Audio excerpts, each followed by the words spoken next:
RLA music Sonki Darbhanga presents.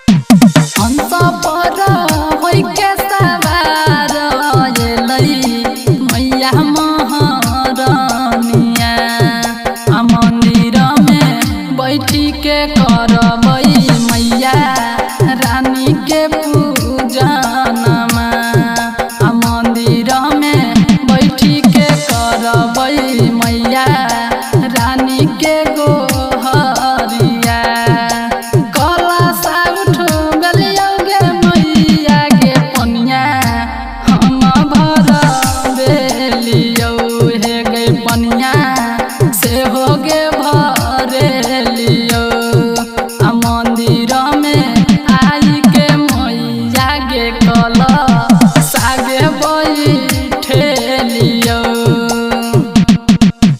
DJ Sumit Satish रैमा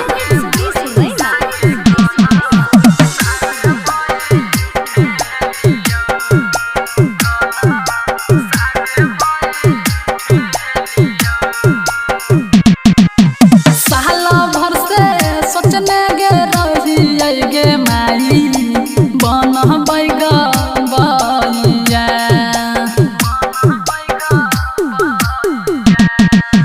साल भर से सोचने गे रही गे माई बन बैगा बैया अपन नजरिया गे माई फेर जागे हमरा ओरिया अपन नजरिया गे माई फेर जागे हमरा ओरिया मंदिर में बैठी के माई गे करई छौगे गोहरिया।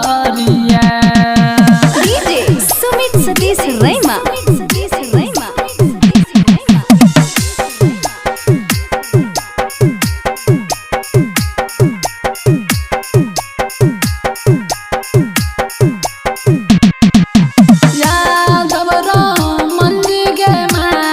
बैठे ने छौगे मूरतिया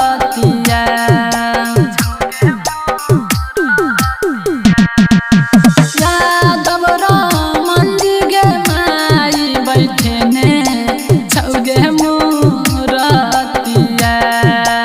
अनिल दिलवर गे माई गे कहो होलही के बरिया हरे राम राजू गे माई गे कहो फेरही नजरिया मंदिर में बैठी के माई गे करई छौगे गोहरिया।